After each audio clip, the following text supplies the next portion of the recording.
मेरे प्यारे बच्चे आओ, आज हम मोशन का फुल चैप्टर करेंगे। मतलब एकदम स्टार्ट से लास्ट तक सारी चीज बताऊंगा। थोड़ा पेशेंस लेके बैठो, कॉफी वॉफी ले लो, नींद ना आ जाए। मैं नींद तो आने नहीं। शुरू कर देते हैं। तो सबसे पहले मैं मोशन को डिफाइन कर लेता हूँ। What is motion?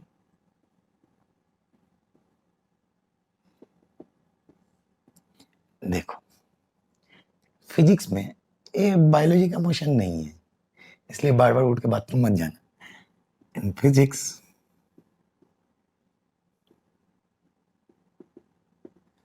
motion is a phenomenon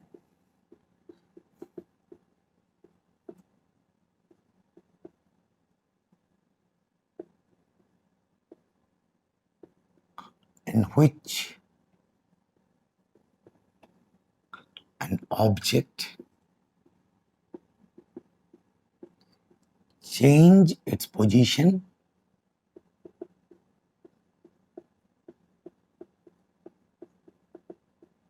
over time।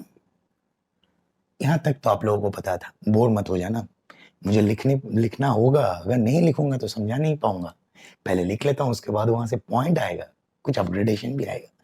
In physics motion is a phenomenon in which an object changes position over time. ये आप लोगों को क्लास 8 तक पता था, 5 to 8 तक यही रटते था। अब थोड़ा चेंज होगा क्या? With respect to reference point. ये एडिशन हो गया। अपग्रेड कर लो कर लो कर लो। 9 के बाद अब रेफरेंस पॉइंट छोड़ के आप मोशन को डिफाइन नहीं कर पाओगे।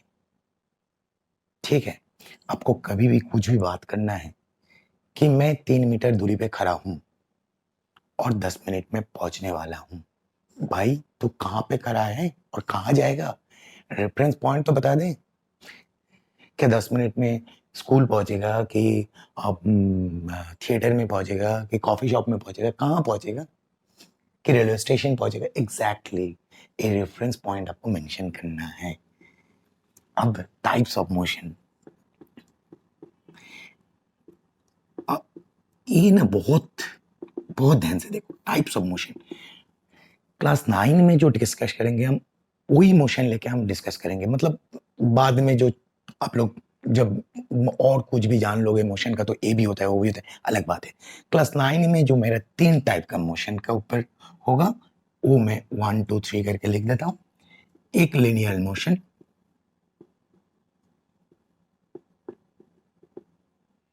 नंबर 2 सर्कुलर मोशन,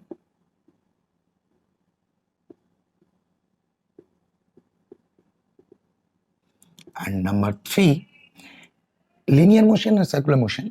ये दोनों चीज को लेके ज्यादातर डिस्कशन होगा क्लास 9 में, क्लास 9th में। और एक होता है periodic motion.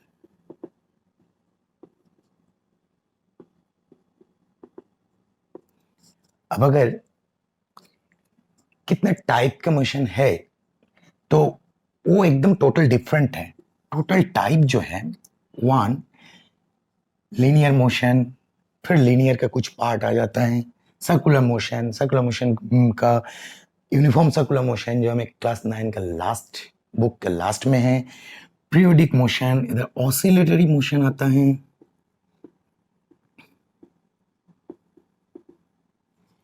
Number 2 rotatory motion आता है। लेकिन इतने सारे चीजों को लेके कंफ्यूज नहीं होना है।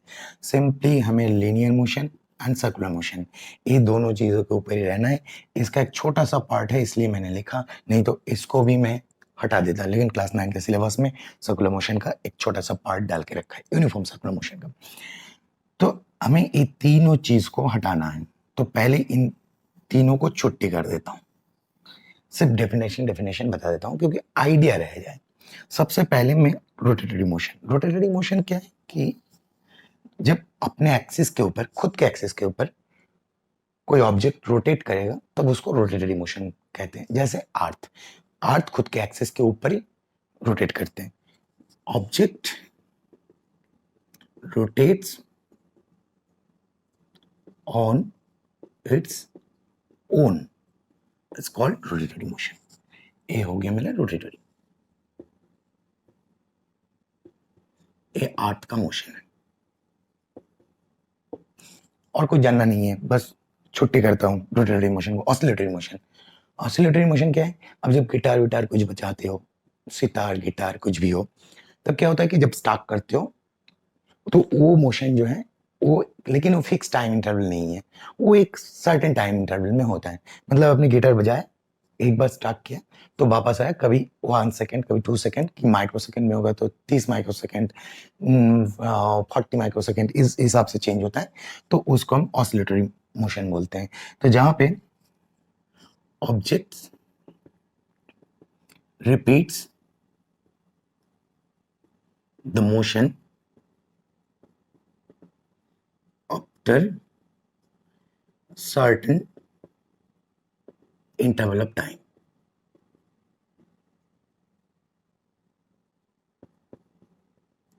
इसको हम बोलते हैं और ऑसिलेटरी मोशन।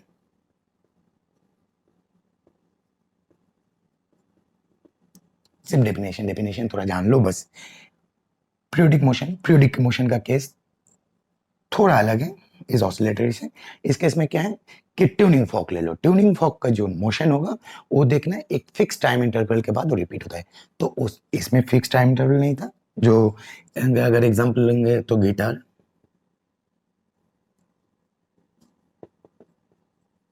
सितार, ये सब इनका एग्जांपल था। पीरियोडिक मोशन का टाइप ऑफ मोशन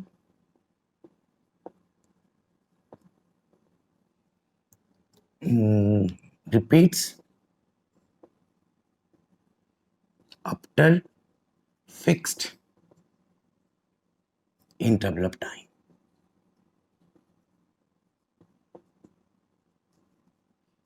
ये पीरियोडिक मोशन।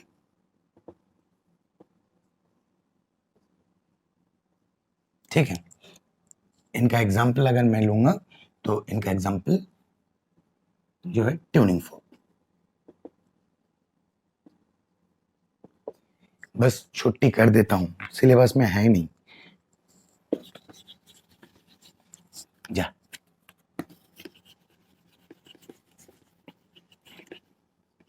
ये भी छुट्टी हो जाए। चलो,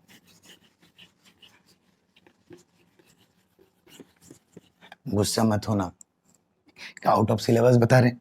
आउट ऑफ सिलेबस नहीं है, मतलब सिर्फ उनका डेफिनेशन जान लो, क्योंकि कभी भी कूद पड़ेगा आगे कोई भी कॉन्सेप्ट के अंदर, तब जाके तुम्हें इजी रहेगा। हाँ, कि रोटेटरी मोशन वो अर्थ का मोशन था जो खुद के एक्सिस के ऊपर रोटेट हो रहा था। ऑसिलेटरी मोशन अच्छा, जहाँ पे फिक्स इंटरवल नहीं था बट मोशन रिपीट हो रहा था। जब पीरियोडिक मोशन जहाँ पे फिक्स्ड इंटरवल था, ये कभी भी कॉन्सेप्ट पे कूद पड़ेंगे, सिलेबस में तो है नहीं।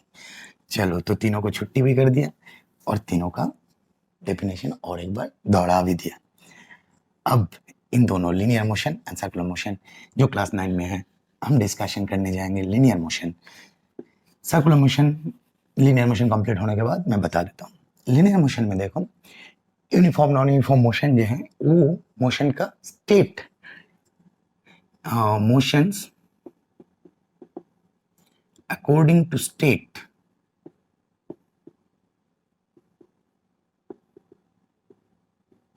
of an object divided in two parts. Number one, uniform motion.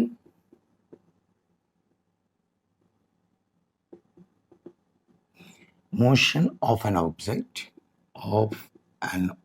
कर देता हूं। तो जो ऑब्जेक्ट है उनके स्टेट के ऊपर डिपेंड करके हम मोशन को दो टाइप में डिवाइड कर दिया, uniform motion and non uniform motion.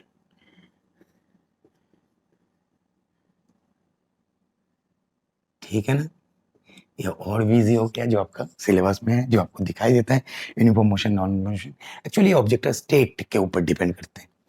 Object rest में है ना, ऑब्जेक्ट वेलोसिटी में है ना, कि ऑब्जेक्ट कोई एक्सेलरेशन है उसके ऊपर डिपेंड करके ये होता है। तो आगे जब हम डिस्कशंस करेंगे यूनिफॉर्म नॉन यूनिफॉर्म मोशन, तब याद रखना कि वो ऑब्जेक्ट का स्टेट को लेके ही ये दोनों के ऊपर हम लोगों का डिस्कशन चलेगा। बस अब मैं इन दोनों के बारे में भी मिटा देता हूँ, बाद में फिर आएगा।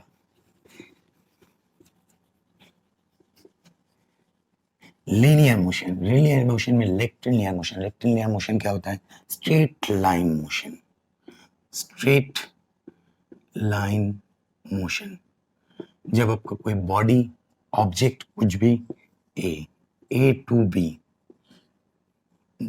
ऑब्जेक्ट यहां से स्टार्ट किया, initial point final point, straight line motion linear motion में आएगा। लीनियर मोशन का केसेस 1D 2D 3D आ सकता है। ये क्या होगा? Straight line, obviously straight line X and Y, मतलब आपका फ्लोर। तो जब फ्लोर का केस आ गया तो आपका क्या हो गया कि ये 2D का, 2 डायमेंशन, मैं 2 डायमेंशन का बात कर रहा हूं, ठीक है। अब ये 3D भी हो सकते हैं। आप एक स्ट्रेट लाइन में ये कंसीडर कर लो, क्या बना पता नहीं क्या बना।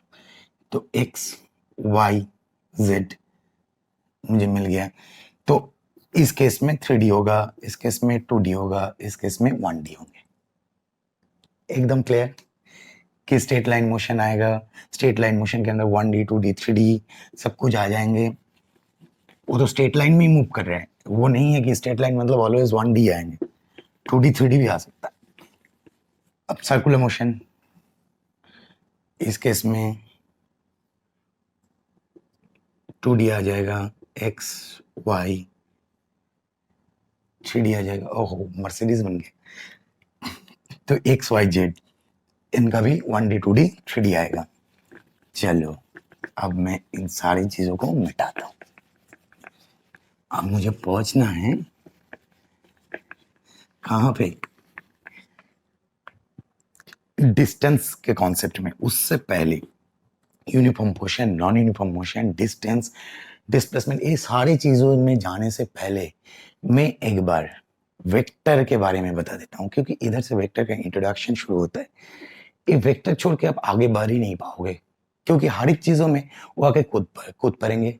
है तो क्लास 9, वेक्टर तो है नहीं, लेकिन वो कूदेंगे जरूर और आपको परेशान कर देंगे। तो उससे अच्छा है कि वेक्टर का थोड़ा नॉलेज रख लेते हैं, और अगर जब भी कूदे उसका हम उस हमला को हम रोक पाए। तो व्हाट इज वेक्टर?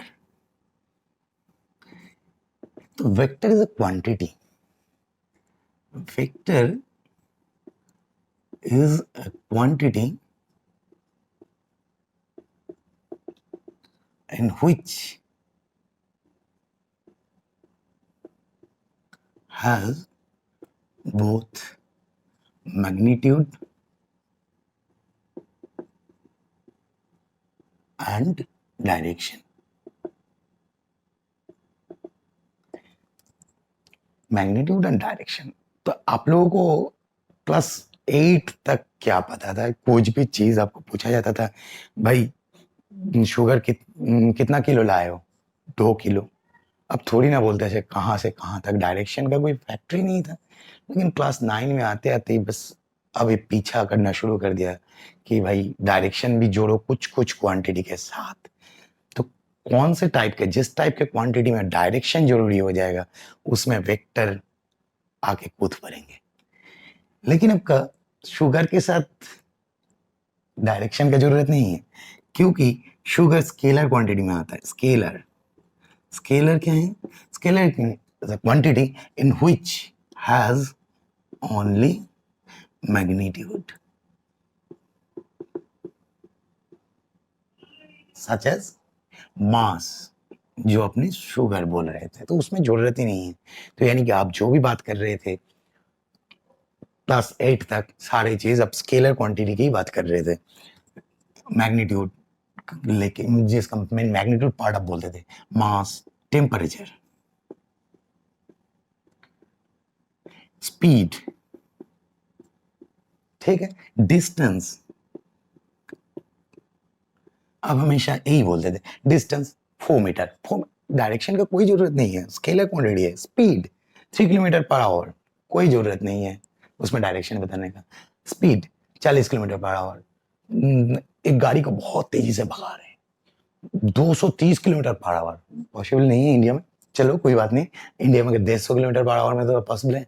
तो अब स्पीड के जब बात करते थे तब क्या था, वो स्केलर। बट वेक्टर के टाइम पे आ जाएगा डिस्प्लेसमेंट,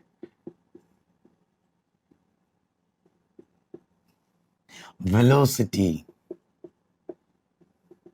एक्सेलरेशन, मोमेंटम, फोर्स, बहुत है। अब धीरे धीरे आते रहेंगे। तो आपके पास जब ऐसा ऐसा टर्म आएगा तब सारी चीजें के साथ एक डायरेक्शन जरूर होगा। विदाउट डायरेक्शन उसको आप रिप्रेजेंट नहीं कर सकते हो। तो स्केलर के बारे में आप लोगों को मेरे से अच्छा पता है, तो इसको मैंने मिटा देता हूँ। मैं जो थोड़ा सा बक करूंगा वो वेक्टर के ऊपर ही बक करूंगा। सुन लो, ध्यान से सुनो, काम पे आएगा। वेक्टर क्या है? वेक्टर ये सारी क्वांटिटी जो है इनको रिप्रेजेंट करने के लिए एक माध्यम है। अब मैंने बताया कि वेलोसिटी v, तो ऑब्वियसली एक डायरेक्शन है, तो इसके ऊपर एक एरो लग जाएगा। तो ये वेक्टर डिफाइन कर दिया, मतलब ये एक वेक्टर है और इसके अंदर एक मैग्नीट्यूड है, मतलब ऐसे करके लिख सकते हो, और एक डायरेक्शन है v कैप। तो देख के लग रहा है ना क्या सर क्या पढ़ा रहा है, कितना टफ हो रहा है। एक्चुअली कुछ भी टफ अब कुछ नहीं है। इसको मैं और भी इजी कर देता हूँ, इसको ऐसे रिप्रेजेंट करूँ, सिर्फ v लिख दो, इतना मॉड करके कोई जरूरत नहीं है। सिर्फ v उसको मैग्नीट्यूड रिप्रेजेंट करता है। v कैप, ये जो टोपी पहना रहे हो, एक टोपी इनको पहना दो। तो अब मैं इधर लिखता हूं, ये जो है ये वेक्टर है। अब सिंपल v मतलब वेलोसिटी का मैग्नीट्यूड ले रहा हूं मैं, मैग्नीट्यूड पार्ट। और v के ऊपर जो ये टोपी पहना है कैप, ये है डायरेक्शन। तो मैंने डेफिनेशन क्या बताया था, vector is a quantity which has both magnitude and direction. तो देखो, vector is a quantity which has both magnitude and direction. हो रहा है ना, सेटिस्फाई कर रहे हैं? तो अब मैं इसको और भी आसान तरीके से बताता हूं। Suppose the vector is A, then A cap आपका ये मैग्नीट्यूड और ए हो गया डायरेक्शन। मैग्नीट्यूड और ए हो गया मेरा डायरेक्शन। इफ मैग्नीट्यूड इज 1, कुछ भी चीज, वेलोसिटी होगा तो velocity is unit velocity, 1 metre per second, 1 तो हो सकता है। अगर एक्सेलरेशन होगा तो 1 metre per second square acceleration. If magnitude is 1, if A is equal to 1, then A vector is equal to क्या आपको मिल जाएगा, only A cap. Unit vector के केस में इसको हम बोलते हैं यूनिट वेक्टर, मतलब when magnitude is 1 then the vector is called unit vector. अब क्यों? If A is equal to 1 देन इधर वैल्यू पुट कर दो, A vector is equal to A cap. क्यों मैंने लाया इस चीज को? क्योंकि डायरेक्शन कैसे जुड़ा हुआ है वो समझाऊंगा। देखो कैसे है, ए वेक्टर का ए कैप। अब मैं A vector is equal to I cap, unit vector. I cap क्यों डाला? कि डायरेक्शन ऑफ ए कैप मतलब आप एग्जैक्टली बता नहीं पाओगे कौन सा डायरेक्शन है। मैंने सिर्फ आई कैप दे दिया कि यूजुअली जब हम दिखाते हैं आई कैप एक्स वाई जेड, आपका 3 डायमेंशनल हो गया है। इस डायरेक्शन को हम आई कैप जे कैप के कैप से रिप्रेजेंट करते हैं। ये यूनिवर्सल है, इसलिए मैंने ए कैप के जगह पे अभी यूनिवर्सल चीज को पुट किया था। आई कैप यूनिट वेक्टर है, तो आप कौन सा डायरेक्शन को समझा रहे हो? Towards x. अब मैं यूनिट वेक्टर को समझाने के लिए ऐसे दिखा रहा हूँ, A is equal to I cap plus J cap. इसका मतलब क्या बनेगा? Towards direction I and towards direction J. अब मैं I cap plus J cap plus K cap दिखा रहा हूँ। कौन सा डायरेक्शन रिप्रेजेंट करेगा? Towards direction I, towards direction J and toward direction K. तो इसलिए कोई भी quantity velocity along X axis 2i cap plus 3j cap plus 5k cap, मतलब उस ऑब्जेक्ट का वेलोसिटी टूवर्ड्स आई जे के तीनों डायरेक्शन में है। इसमें 2i cap 3j cap 5k cap, ये समझाने के लिए किया मैंने इसे, तीनों डायरेक्शन में। अगर मैं आपको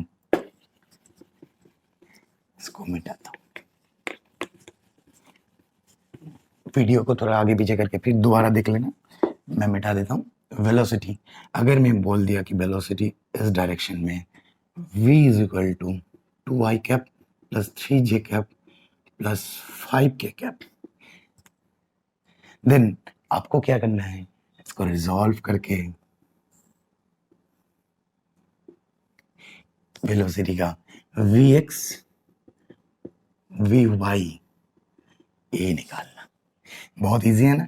अगर आपको वेलोसिटी पता है तो इस वेक्टरिकली आप इधर एक्स डायरेक्शन में वेलोसिटी क्या है, वाई डायरेक्शन में वेलोसिटी क्या है, अगर आपको जेड में निकालनी है तो V Y V Z is equal to how much, ये भी आप निकाल सकते हो। ये एक्स है, ये वाई है, ये जेड है। तो है ना मजेदार। एक्चुअली वेक्टर आपको सारा कैलकुलेशन को बहुत इजी कर देते हैं, और वेक्टर के अंदर आ जाते हैं बहुत सारे नाल वेक्टर। वो कॉन्सेप्ट आपको क्लास 11 में सोल्व होगा, वो मैं नहीं समझाऊंगा। एक्चुअली वेक्टर किस चीज़ में यूज होता है, डायरेक्शन को मेजर करने में कितना हेल्पफुल है, वही चीज़ मैं आपको समझाया। कोई भी फिजिक्स या क्वांटिटी को वेक्टरिकली अगर रिप्रेजेंट करोगे और उससे आप रिजॉल्व करके सॉल्यूशन करोगे तो बहुत ईजी हो जाएगा। चलो यहाँ पे वेक्टर का सारा काम खत्म कर देते हैं। अच्छा, और एक चीज बताता हूँ, और एक चीज, मान लो अर्थ जो रोटेटरी मोशन मैंने बोला था, अर्थ रोटेट कर रहे हैं on its own axis around the sun, ठीक है। तो इस केस में क्या होगा, अर्थ का एक टूवर्ड्स द सेंटर एक फोर्स काम करेगा, अदरवाइज अर्थ तो निकल जाती। और इस सन के चारों तरफ जो घूम रहा है टूवर्ड्स सेंटर एक फोर्स काम कर रहे हैं, और टेंडेंसी क्या होगा अर्थ का, हमेशा टेंजेंशियल ही निकालने का, क्योंकि आप अगर एक पत्थर को थ्रेड में बांध के ऐसे घुमा रहे हो तो आप तो फोर्स देके रखे हुए, टेंशन की वजह से पत्थर घूम रहा है, अदरवाइज तो पत्थर निकल जाता। तो अर्थ का भी इस डायरेक्शन में एक फोर्स काम करेगा। इसको मैंने ऐसे करता हूं,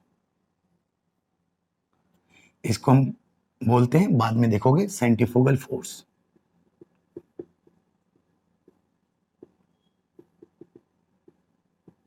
और ये जो सेंटर की तरफ एक्ट कर रहे हैं, ये सेंट्रीपिटल फोर्स।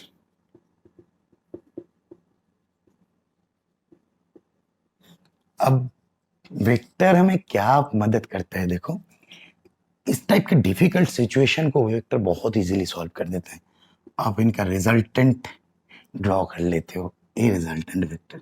उस केस में मैंने क्या दिखाया था कि ए आपका वी वेक्टर था, इसको अब दोनों पार्ट में डिवाइड कर दिए थे, एक्स और Y, V X V Y V Z निकाल लिए थे। इस केस में क्या है, दो डिफिकल्ट कंडीशन में रिजल्टेंट फोर्स कहाँ पे काम करेगा कि और कुछ मतलब जो सेंट्रीपिटल फोर्स है, सेंट्रीफ्यूगल फोर्स है, इसका कॉन्सेप्ट सारी चीज को रिजल्टेंट अगर निकालनी है, एंगल ये तो 90 डिग्री था, ये एंगल स्लोप क्या होगा, बहुत सारी चीज बहुत इजीली वेक्टरिकली हम निकाल सकते हैं। लेकिन हमें ट्रिगोनोमेट्री आनी चाहिए, और वो क्लास 9 में तो है ही नहीं ट्रिगोनोमेट्री, इसलिए सिर्फ जान लो कि क्लास 10 में ट्रिगोनोमेट्री सीख जाओगे और 11 से शुरू होगा वेक्टर का सारा कॉन्सेप्ट को यूज करने का काम। चलो गुस्सा मत होना, मैं मिटा देता हूँ, अब सब्जेक्ट में जाता हूँ। आउट ऑफ सिलेबस इतना ही मैंने बता दिया, और नहीं बताएंगे, प्रॉमिस करता हूँ। चलो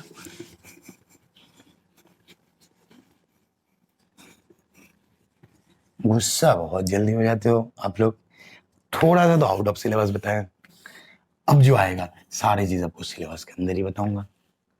अब क्या आएगा मेरा, distance. Distance, but is distance, distance क्या है, एक path length, the length of the path from initial point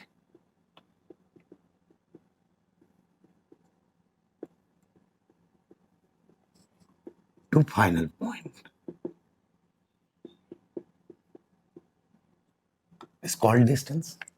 ये तो आपको पता था। और अभी जो नया टर्म आएगा होगा डिस्प्लेसमेंट।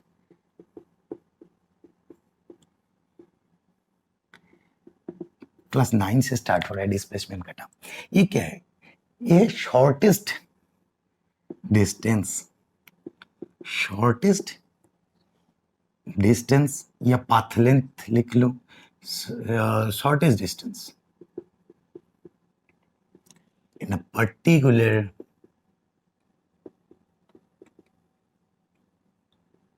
डायरेक्शन। इस केस में आपको पता नहीं था कि shortest distance in particular direction. Distance के केस में तो हमने बहुत इजी बता दिए थे कि पाथ लेंथ जितना था सर वही है कि कोई ऑब्जेक्ट पॉइंट ए है, ए से बी पे गया, अब बी से सी पे आया, ए पॉइंट सी है, इस पोजीशन से इस पे आ गया। तो डिस्टेंस के केस में सर ये था 10 मीटर टोटल, ये था 4 मीटर, सर ये था 3 मीटर। तो मेरा सर डिस्टेंस क्या था, 10 + 4 14 + 3 distance is equal to 17 metre. आपको तो यहां तक पता था, लेकिन डिस्प्लेसमेंट केस में ये जो AD मिल गया, shortest distance from, shortest distance in a particular direction from initial point to final point।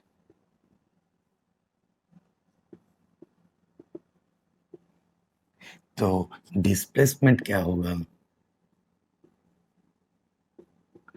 AD towards A to D। देखो मैंने towards A to D दिया, पर्टिकुलर डायरेक्शन। आपको पूछा भी जाएगा तो हाँ कौन सा डायरेक्शन वो बताना पड़ेगा। अगर बोल दिया कि डिस्प्लेसमेंट का मैग्नीट्यूड बताओ, तब आपको डायरेक्शन का जरूरत नहीं है, क्योंकि वेक्टर में आपको डेफिनेशन मैंने बता दिया, ये vector quantity has magnitude and direction. तो अगर मैग्नीट्यूड बताने के लिए बोले तो सिंपली AD बता देना, ए मेरा मैग्नीट्यूड पार्ट है। डिस्प्लेसमेंट का मैग्नीट्यूड कितना है, AD, मतलब इतना मीटर। जो भी होगा अगर एक कोई ज्योमेट्रिक शेप होता तो मैं निकाल सकता था, तो इससे ये हो जाएगा। चलो अब दो केस लेके इन दोनों के अंदर रिलेशन बता देते हैं। देखो ए केस है, एक A to B एक ऑब्जेक्ट जा रहे हैं, ये 10 मीटर डिस्टेंस है, तो distance is equal to 10 metre. तो मेरे से ज्यादा आपको अच्छा से पता है कि an object moving from A to B the distance is equal to 10 metre and displacement is what. ये तो स्ट्रेट लाइन पाथ है भाई, इसमें तो कोई कुछ नहीं है, कार्बनेचर नहीं है, तो डिस्टेंस भी जितना है डिस्प्लेसमेंट भी वही आएगा। शॉर्टेस्ट डिस्टेंस और शॉर्टेस्ट पाथ लेंथ जो भी है, शॉर्टेस्ट पाथ लेंथ कितना है, यही है, तो डिस्प्लेसमेंट भी 10 metre towards A to A, towards A to B, ये लिखना है। अगर मैग्नीट्यूड बताया जाए तो 10 मीटर, ये मैग्नीट्यूड पार्ट, ठीक है।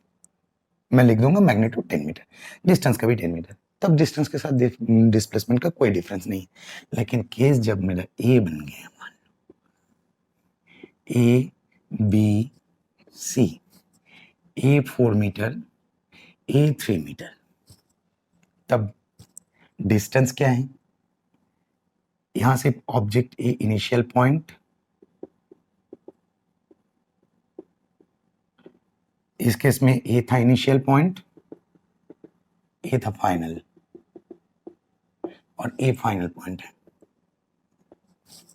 तब मेरा डिस्टेंस क्या है? बताओ बताओ बताओ। 4 + 3, क्योंकि इधर से शुरू किया, ऐसे ऐसे आया, तो 4 + 3 = 7 metre. Clear? And displacement is equal to what? Shortest distance या पाथ लेंथ। यहां से यहां तक शॉर्टेस्ट डिस्टेंस है, चाहे वो तुम कैसे भी घूम के आओ, वो तो शॉर्टेस्ट डिस्टेंस को ले लेंगे डिस्प्लेसमेंट के टाइम पे। तो displacement and direction towards A to C, तो इसको हमें निकालना है। तो कैसे? Pythagoras theorem, √4² + 3² = 5 metre. तो क्या दिखाई दिया मेरा? Distance 7 metre but displacement 5 metre. मतलब डिस्टेंस से डिस्प्लेसमेंट कम हो रहा है। इस केस में डिस्टेंस और डिस्प्लेसमेंट इक्वल हो रहा है, यानी कि डिस्प्लेसमेंट हमेशा डिस्टेंस का इक्वल होगा, नहीं तो कम होगा, कभी ज्यादा नहीं हो सकता। तो मैंने इन दोनों को रिलेशन को ऐसे लिखूंगा, डिस्टेंस इज ग्रेटर देन, देखो इस केस में ग्रेटर बड़ा हुआ है, इस केस में इक्वल हुआ है, displacement greater than equal to, एक केस में इक्वल हुआ है, एक केस में बड़ा भी हुआ है डिस्टेंस डिस्प्लेसमेंट से, तो ग्रेटर देन इक्वल टू मेरा एक ए मिल गया। सेकंड, अगर मैं इसको थोड़ा उल्टा करके लिखूं, डिस्प्लेसमेंट से दिखाऊं, तो डिस्प्लेसमेंट क्या होगा? डिस्टेंस से छोटा होगा, आइदर इक्वल होगा।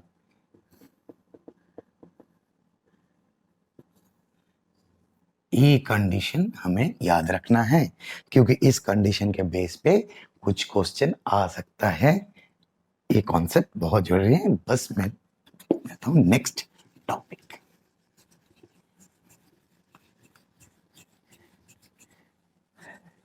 अब मैं यूनिफॉर्म नॉन यूनिफॉर्म मोशन में जा रहा हूं।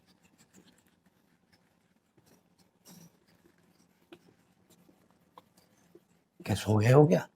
सोना नहीं है, बहुत लंबा खींचेगा ये वीडियो, पूरा रहेगा, सारी चीज रहेगा। Uniform motion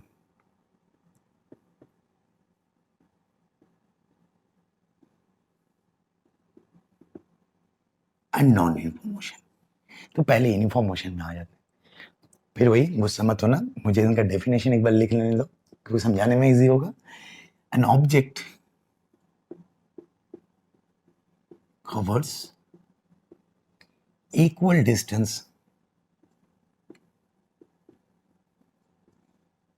in equal interval of time.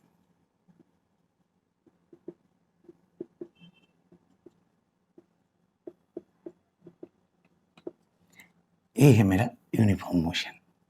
Non uniform motion का क्या है? Non uniform motion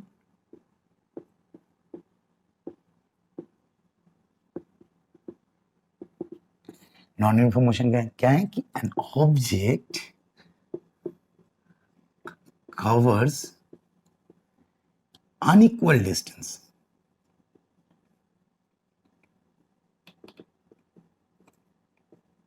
in equal interval of time.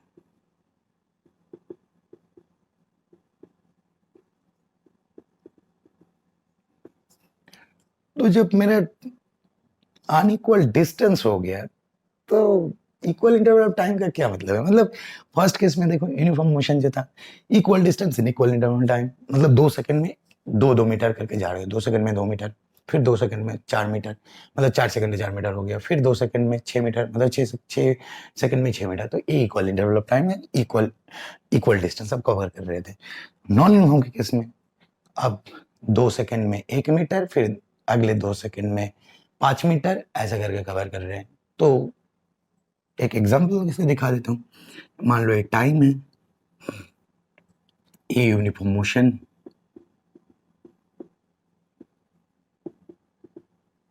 A non uniform motion.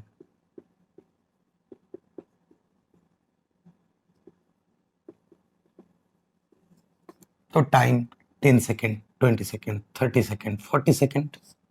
अब यूनिफॉर्म मोशन सेकेंड को मैंने इधर लिख देता हूँ, इधर नहीं लिख के। इधर कितना मीटर डिस्टेंस ट्रेवल कर रहे हैं? 2 मीटर, 4 मीटर, 6 मीटर, 8 मीटर। तो इक्वल इंटरवल ऑफ टाइम में इक्वल डिस्टेंस, देखो इक्वल इंटरवल ऑफ टाइम में इक्वल डिस्टेंस जा रहे, 2 2 2 2।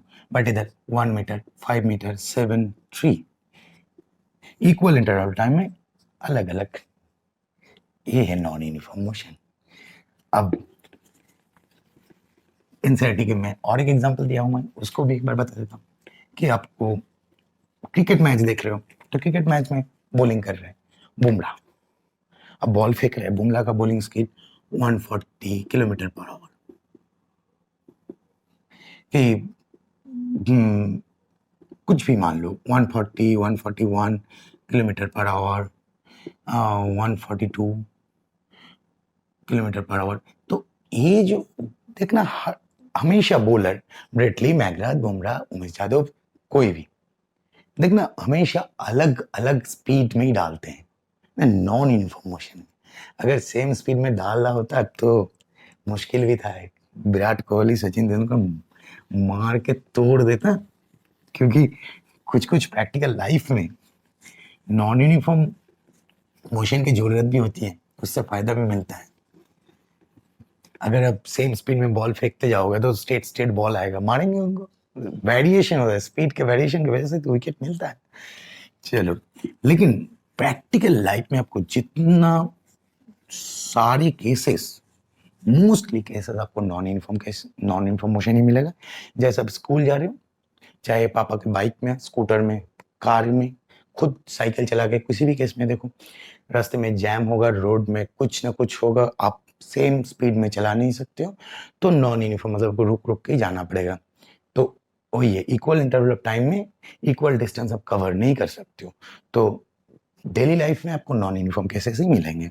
अगर आप कोई मशीन से ऑपरेट कर रहे हो कोई भी चीज़, जैसे फोटोकॉपियर है, उसमें आपको 10 मिनट में इतना फोटोकॉपी छप सकता है कोई मशीन, तो उस केस में तो यूनिफॉर्म होगा। अगर उधर मोशन होगा तो वो अलग चीज़ है। तो अब मैं आ जाता हूँ, डिस्टेंस हो गया था, डिस्प्लेसमेंट हो गया था, अब ये मेरा हो गया था डिस्टेंस, ये मेरा हो गया था डिस्प्लेसमेंट। गौर से देखो भाई, मैं क्यों लिख रहा हूं जो चीज हो गया, मैं यहां से ही कनेक्शन जोड़ूंगा। डिस्टेंस जब हो गया, मेरा नेक्स्ट आ गया स्पीड।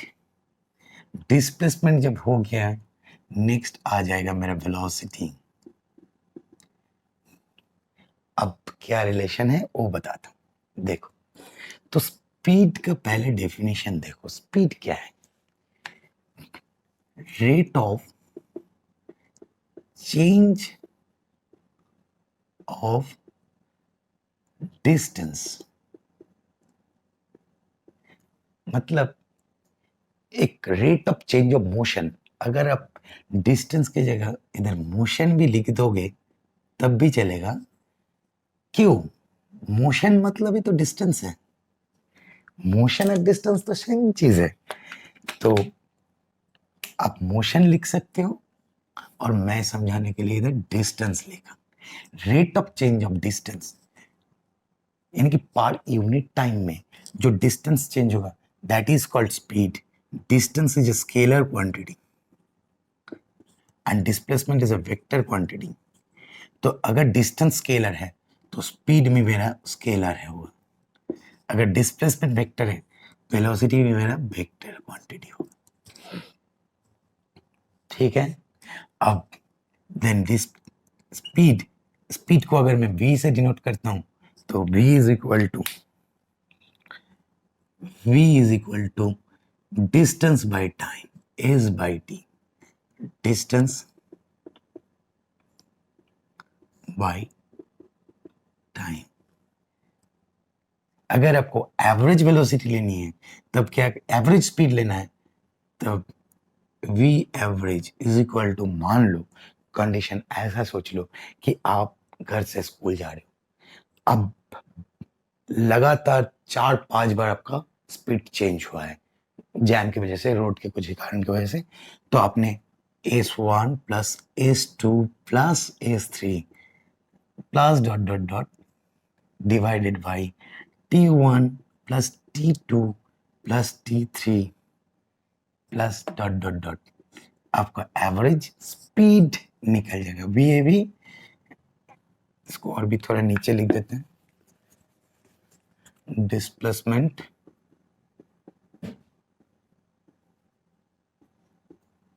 वेलोसिटी।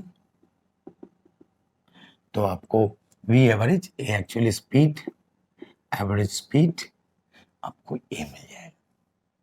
ठीक है, S1 plus S2 plus S3। तो मैं इस चीज को एक जगह पे लिख के रखता हूं, क्योंकि बाद में मैं इस फॉर्मूला से भी आपको रिलेशन दिखाऊंगा। कहाँ लिखे, इधर लिख देता हूं। V मतलब speed, speed is equal to S by T। ठीक है, मुझे एक फॉर्मूला मिल गया, speed is equal to S by T, distance by time. अब मैं आ जाता हूं, ये तो मैंने लिखा था कि एक वेक्टर क्वांटिटी है और ए भी एक वेक्टर क्वांटिटी हो जाएगा। इसको कैसे डिफाइन करेंगे, ए क्या किया था, rate of change of distance और rate of change of motion. इसमें क्या करेंगे, डिस्टेंस की जगह जस्ट डिस्प्लेसमेंट डाल देंगे, rate of change of displacement is called velocity. तो rate of change of displacement, आपका डिस्प्लेसमेंट का change, then v is equal to, ये थोड़ा अलग है, एक इस टाइप का है, ये भी मैं इधर फॉर्मूला लिख के दिखाऊंगा। v, अगर आपको वेलोसिटी का एवरेज लेना है, AV, a velocity average, AV मतलब एवरेज, AV एवरेज, और इधर मैंने जो स्टेट फॉर्मूला है v is equal to S by t वो लिखा हूं, speed equal to S by t. Velocity v average is equal to क्या है कि आपका अगर इनिशियल वेलोसिटी था, इनिशियल ऐसे लिखता हूं, इनिशियल वेलोसिटी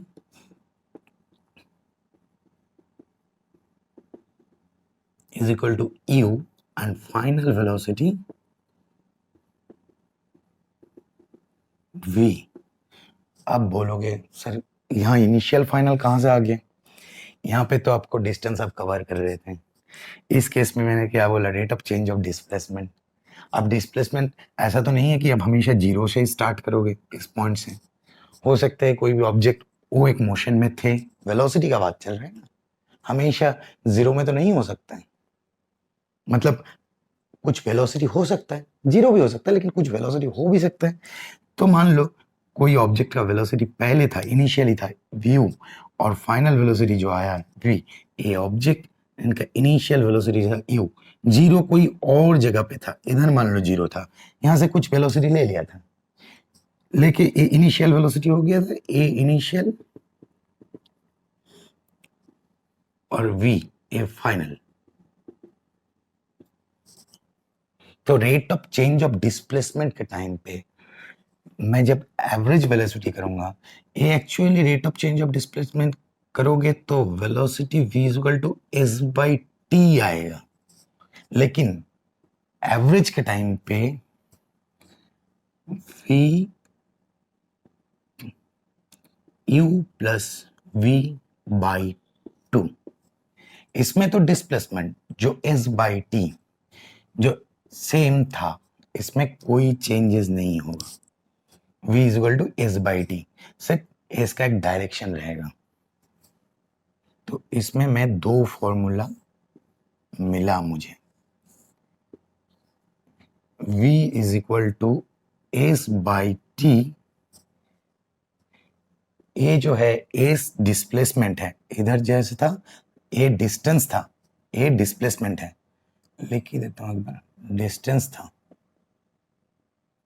ए डिस्प्लेसमेंट है,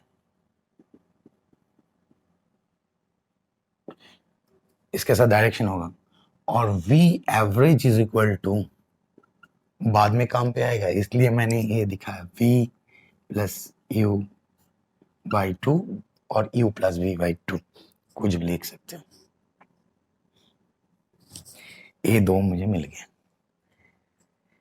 अब यूनिफॉर्म के केस में मेरा यहाँ तक आके खत्म हो जाता है। देखो यूनिफॉर्म का केस, यूनिफॉर्म मतलब क्या है? यूनिफॉर्म मतलब इक्वल टाइम में इक्वल डिस्टेंस कवर कर रहे हैं, मतलब वेलोसिटी का कोई स्टोरी ही नहीं है।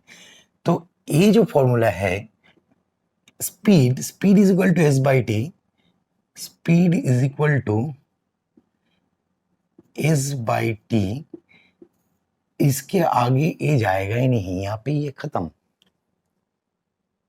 लेकिन वेलोसिटी के केस में यूनिफॉर्म वेलोसिटी है तो आपका v is equal to s by t पे काम चल जाएगा।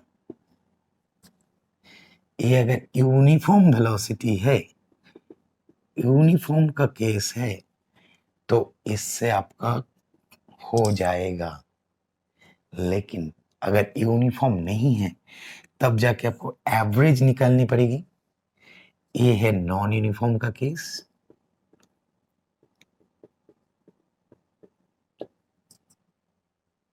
ठीक है, अब नॉन यूनिफॉर्म के केस में आके इधर एक नया टर्म का इंट्रोडक्शन होता है, वो होता है एक्सेलरेशन। चलो तो हम वहां पे चलते हैं, इधर मिटा देते हैं, इस चीज को रख देते हैं, ए वाला पार्ट।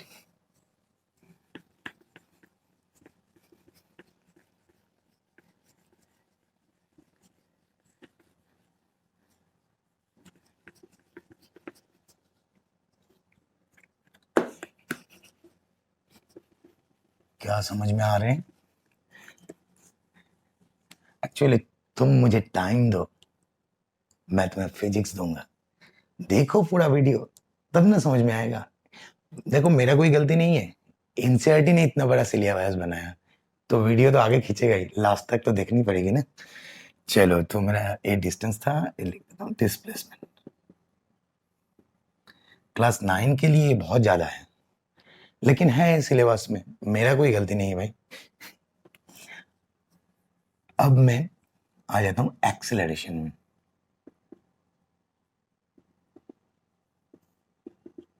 एक्सेलरेशन में कहां से कर रहा था? वेलोसिटी से। इधर जो डिस्प्लेसमेंट था, डिस्प्लेसमेंट के बाद वेलोसिटी, उसके बाद आप जा रहे हैं मैं एक्सेलरेशन में। डिस्प्लेसमेंट, वेलोसिटी, एक्सेलरेशन, ये तो इधर ही खत्म हो गया था यूनिफॉर्म के केस में। Speed is equal to s by t, बस वहां पे जाके ये और आगे और आएगा ही नहीं, ये यहाँ पे खत्म हो चुका है। अब सिर्फ यही केस लेके हम लोग आगे बढ़ेंगे। एवी वेक्टर, एवी वेक्टर क्वांटिटी, एवी वेक्टर क्वांटिटी। अब एक्सेलरेशन का डेफिनेशन लिखते हैं, rate of change of velocity, time rate of change, rate of change of velocity is called acceleration. क्या है? मैंने जो पहले बताया, ऑब्जेक्ट ए है, इस ऑब्जेक्ट का velocity u, initial velocity, object का velocity v, final velocity. Object यहां से यहां पहुंचने के लिए टाइम लिया t, then time rate of change of velocity, time rate of change, rate of change मतलब टाइम के साथ ही होता है। देन एक्सेलरेशन को a से डिनोट करते हैं, a is equal to v minus u, final minus initial, by t। ये आ गया मेरा एक्सेलरेशन का डेफिनेशन। तो इस चीज को मैंने यहां पे लिख लेता हूं, a is equal to v minus u by t. भाई मैं सारे फॉर्मूला को बाद में फिर दोबारा एक साथ एक जगह पे दिखाऊंगा, सामारी बना के। तो इधर से आपको क्या आ जाएगा? यहां से हम जाएंगे काइनेमेटिक्स की तरह। अब काइनेमेटिक्स क्या है? इस जगह से आपको काइनेमेटिक्स का 3 इक्वेशन आ जाएगा, जो मेन 3 इक्वेशन के ऊपर हमें सारे फिजिक्स के न्यूमेरिकल, ग्राफिकल रिप्रेजेंटेशन सब कुछ करना पड़ेगा। ग्राफिकल रिप्रेजेंट ग्राफ से उस 3 फॉर्मूला को प्रूव करना पड़ेगा, और इस मैथमेटिकल एक्सप्रेशन से भी उसको मैं प्रूव करके आपको दिखाऊंगा। अब ये तो acceleration, rate of change of velocity, इसके साथ साथ और एक टर्म, मैं वो 3 formula v is equal to u plus a t, ut plus half at square and 2as is equal to v square minus u square। ये जो 3 formula मैंने इधर लिख दिया, इनको मैथमेटिकली पहले प्रूव करूंगा, उसके बाद मैं ग्राफिकली प्रूव करूंगा। वेट, चलेंगे, वीडियो खत्म नहीं होने वाला अभी। तो उससे पहले मैं इधर से और एक टर्म, नया इंट्रोडक्शन हो रहा है, रिटार्डेशन, इसके बारे में बता देता हूँ। रिटार्डेशन क्या है सर? कुछ नहीं है, जो आपका एक्सेलरेशन था, एक्सेलरेशन यही है कि आप वेलोसिटी इंक्रीज कर रहे हो। एक कार चला रहे हो 130 किलोमीटर पर आवर, तो 130 से 140, 150, 160 तो आप कार को एक्सेलरेट कर रहे हो ना, 100 किलोमीटर पर आवर से बढ़ा रहे हो, 100 से 110, 120, 125 तो बढ़ा रहे हो। तो जब वेलोसिटी के डायरेक्शन में होता है, मतलब वो वेलोसिटी बढ़ा रहे हो तो उसी डायरेक्शन में बढ़ रहे हैं, तब उसको हम बोलते हैं एक्सेलरेशन। अब कार में आप ब्रेक कर रहे हो, 110 किलोमीटर पर आवर में चल रहा था, ब्रेक करके 90, 80, 70 घटा रहे हो उस पे, तो क्या होगा? अगर वेलोसिटी के ऑपोजिट डायरेक्शन में, जब वेलोसिटी के ऑपोजिट होता है, वेलोसिटी के ऑपोजिट में एक्सीलरेशन होता है, तब उसको हम कहते हैं रिटार्डेशन। बाकी यूनिट सब सेम रहेगा। तो यूनिट में एक बार जब यहां तक बता दिया, सारी चीजों का यूनिट बता देता हूँ। यूनिट यहाँ पे ही बता देता हूँ, तब इजी रहेगा। सबसे पहले स्पीड, डिस्टेंस से शुरू करता हूँ। डिस्टेंस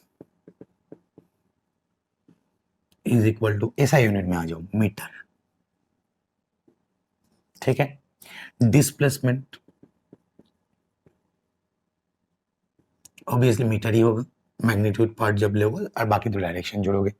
अब स्पीड से मैंने क्या आया था, डिस्टेंस से क्या आया था, स्पीड। स्पीड का क्या था, डिस्टेंस बाय टाइम, तो मीटर बाय सेकेंड। तो इसको क्या लिखेंगे, यूनिट अगर लिखेंगे तो ऐसा यूनिट में मीटर, ऐसा यूनिट ही, मीटर को ऐसे भी लिख सकते हो। स्पीड का मीटर पर सेकेंड, ऐसा यूनिट में। अब डिस्प्लेसमेंट मीटर ये है, ऐसा यूनिट में। वेलोसिटी आ जाएगा displacement by time, metre by second, तो मीटर पर सेकेंड से सेम आ रहे हैं। डिस्टेंस का, स्पीड का भी जो है, वेलोसिटी का भी वही है। अब acceleration, acceleration is equal to क्या है, वेलोसिटी, मतलब time, rate of change of velocity by time. तो चेंज ऑफ वेलोसिटी क्या था, metre per second by second, तो सेकेंड को ऊपर ले जाऊं, एसआई में ये आ गया। रिटार्डेशन सेम है, वो वेलोसिटी का ऑपोजिट डायरेक्शन में हो रहा था, मतलब नेगेटिव आ सकता है आपको, तब आप रिटार्डेशन बोलोगे। इसको आप ए से, ए भी रिटार्डेशन ए से डिनोट करो, बट ये माइनस ए होगा, माइनस ए कर देता हूँ। ये भी क्या, वेलोसिटी बाय टाइम, तो metre per second by second, metre per second square, ऐसा यूनिट में। तो मेरा ए यूनिट आ गया। देखो कितना इजीली सब कनेक्टेड है। अगर सीजीएस यूनिट लेते हो कोई भी जगह पे, तो जस्ट सेंटीमीटर, सेंटीमीटर पर सेकेंड, स्पीड और वेलोसिटी के केस में, और एक्सेलरेशन रिटार्डेशन हो जाएगा सेंटीमीटर पर सेकेंड स्क्वायर। मेरा सारे यूनिट के बारे में बता दिया। देख लेना, वीडियो को थोड़ा आगे पीछे करके जैसे मर्जी देख लो, बस यहाँ तक मुझे रिटार्डेशन एक्सेलरेशन सब हो गया। अब मुझे पहुंचना है इस जगह पे। पहले मैं मैथमेटिकली इसको प्रूव करता हूं। अब मैथमेटिकली प्रूव करने से पहले एक चीज देखो, मैं पहले ही बताया, तुम मुझे टाइम दो, मैं तुम्हें फिजिक्स दूंगा, मैं तुम्हें केमिस्ट्री भी दूंगा, मैथ्स भी दूंगा, लेकिन टाइम देना पड़ेगा। बिना टाइम से कोई नहीं होगा भाई, कुछ भी नहीं होगा। तो सबसे पहले मैं इस फॉर्मूला को प्रूव करूंगा, v equal to u plus a t, एक काइनेमेटिक्स का।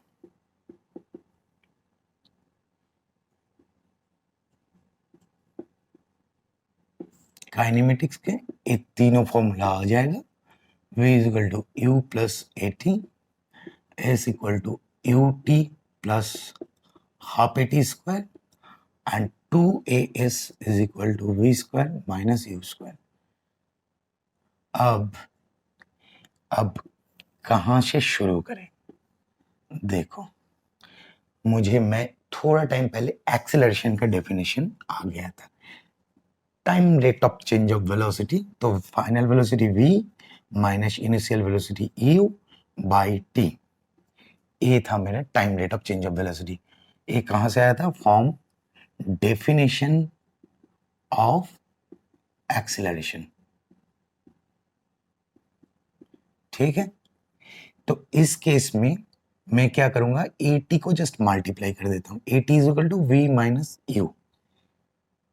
अब u को इधर लेके आ जाओ, v is equal to u plus a t, हो गया मेरा प्रूफ, एक नंबर इक्वेशन, है ना, बहुत इजी। अब क्या करूंगा, यूनिफॉर्म नॉन यूनिफॉर्म का केस का, मोशन का तो मैं ये पहले ही बता दिया। जो स्टेट डिफाइन करते हैं, एक है यूनिफॉर्म, एक है नॉन यूनिफॉर्म, ये दोनों स्टेट होता है। यूनिफॉर्म के केस में मेरा जो था स्पीड, मैंने बता दिया था, जहां पे चेंज ही नहीं हो रहा है, तो उसमें क्या आएगा, s बाई टी स्पीड, मतलब v इज इक्वल टू, ऐसे लिखता हूं, v is equal to s by T, सारे स्टोरी इधर क्लोज्ड, मैं इधर स्टोरी क्लोज्ड, स्टोरी तो क्लोज हो चुका है क्योंकि यूनिफॉर्म का केस है, v is equal to s by T, speed मिल गया s बाई टी से, और कुछ नहीं करना है।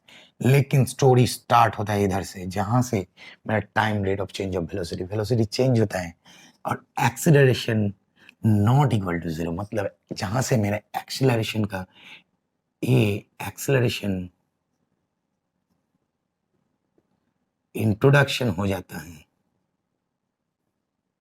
इंट्रोड्यूस होता है, यहां से स्टोरी स्टार्ट होता है ना, यहां से स्टोरी मेरा स्टार्ट हो रहा है। इस स्टोरी को मैंने क्लोज कर दिया। अब एक्सेलरेशन का ही स्टोरी है, एक्सेलरेशन का डेफिनेशन से ही मैंने शुरू किया था। पहला इक्वेशन मैंने प्रूव कर चुका हूं, अब दूसरा इक्वेशन की तरफ मैं जा रहा हूं। कहां से जाए, वेलोसिटी इज इक्वल टू, क्या पता है मुझे, v is equal to v plus u by two. इस इक्वेशन तो मैंने पहले ही बता चुका हूं, जो लिख के रखा हूं। एक्सेलरेशन को मैंने ऑलरेडी यूज किया, v is equal to s by t. अब वेलोसिटी का फॉर्मूला ले लो, वेलोसिटी क्या है, s by t, from definition of velocity. A s क्या है, डिस्प्लेसमेंट, डिस्प्लेसमेंट, ये मेरा डिस्टेंस नहीं है, ये डिस्टेंस नहीं है, ये डिस्प्लेसमेंट है। अब मेरा एस को निकालनी है, v into t, s equal to v into t. अब ये v कौन सा है, वेलोसिटी कौन सा है, अगर आपका ये ऑब्जेक्ट, इनका वेलोसिटी u है, ये इनिशियल, और ये फाइनल वेलोसिटी v है, और इन दोनों के बीच में टाइम t लगा है, तो इन्हीं v का मैंने एवरेज वेलोसिटी कैसे निकाला था, v average is equal to v plus u by two, u plus v by two, दोनों ही कर सकते हो, यू प्लस v/2 जो भी है और दे के लिख दो। तो मैं इस v को एक्चुअली कौन सा लूंगा, एवरेज ही लेनी है। तो v plus u/2 into T.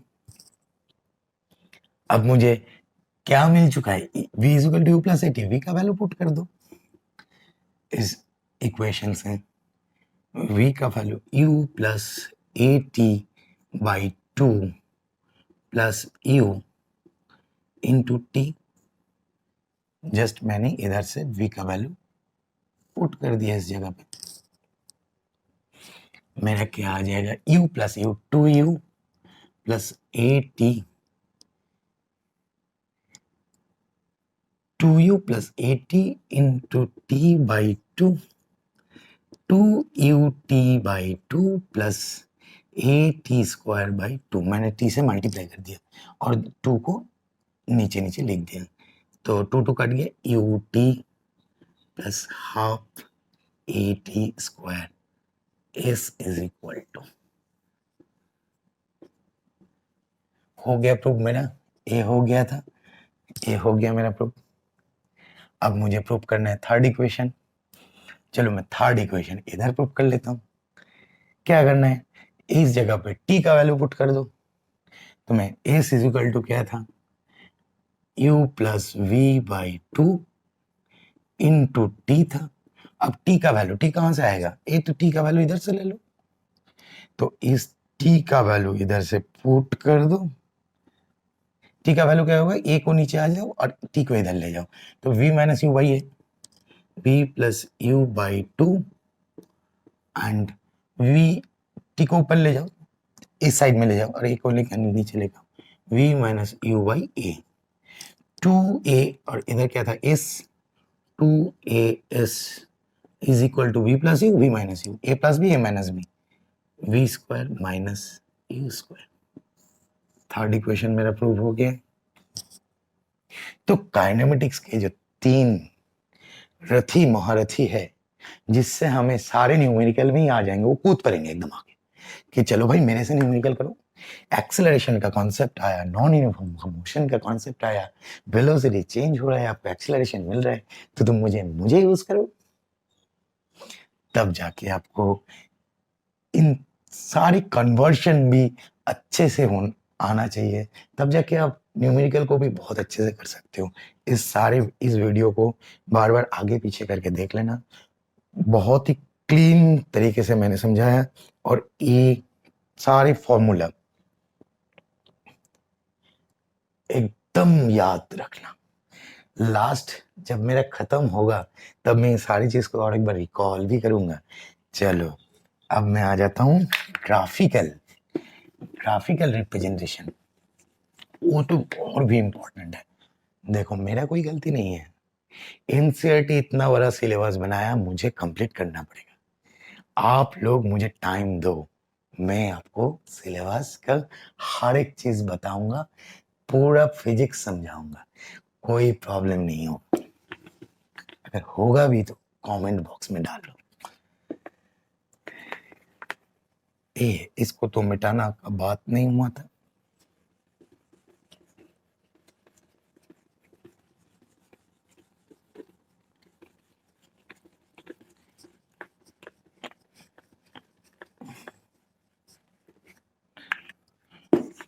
बहुत ज्यादा गंदा हो गया बोर्ड।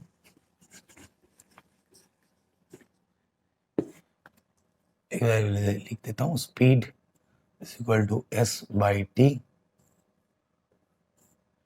ए डिस्टेंस। ठीक है, अब ग्राफिकली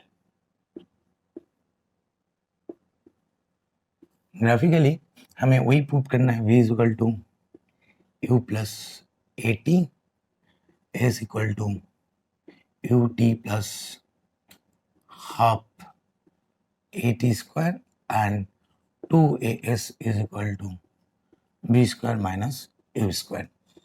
ये 3 यूनिवर्सल रथी महारथी फॉर्मूला के मोशन चैप्टर, इनको मैं ग्राफिकली प्रूव करने के लिए ग्राफ से रिलेटेड कुछ कॉन्सेप्ट चाहिए। जो पहला कॉन्सेप्ट है वो है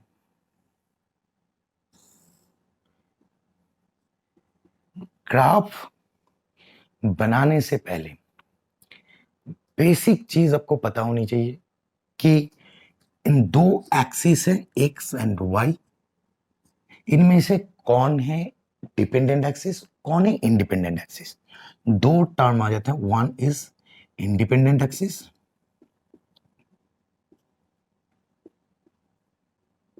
and number two dependent axis.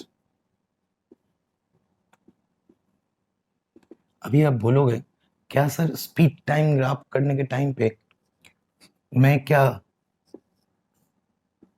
ये नहीं कर सकता हूं, स्पीड को मैंने इधर v इधर और t इधर, ऐसे इस जगह पे मैं ये नहीं कर सकता हूं इधर t इधर v। आप ये क्वेश्चन मुझे कर सकते हो, मैं बोलूंगा नहीं। क्यों? आपको ये dependent axis and independent and dependent axis इसके बारे में एग्जैक्ट पता नहीं होने से आप जो भी करोगे वो गलत हो जाएगा, और वो गलत आप बहुत अच्छे से प्रूव कर सकते हो जब आप करंट इलेक्ट्रिसिटी कंडक्टर में V equal to I R का ग्राफ करते हो, तब आपको डिपेंडेंट और इंडिपेंडेंट एक्सिस का रिजल्ट कुछ और ही आ जाता है। अगर आप किसी भी तरह चेंज कर दिया तो आपको जो रिजल्ट आएगा V equal to I R, Ohm's law, वो चेक कर लेना एक बार। चलो आप तो 9 में हो, आगे जाके मैं आपको समझा दूंगा कि किस हिसाब से वो गड़बड़ी फैल जाता है और उस गड़बड़ी से आप निकाल ही नहीं सकते हो, मतलब एक दलदल में फंस जाते हो जब आप ये एक्सिस को मतलब कुछ गड़बड़ करके आ जाते हो। सबसे पहले इंडिपेंडेंट एक्सिस चूज करना है। ये मेरा इंडिपेंडेंट एक्सिस, ये यूनिवर्सल, मतलब कोई भी ग्राफ का a independent axis, A dependent axis.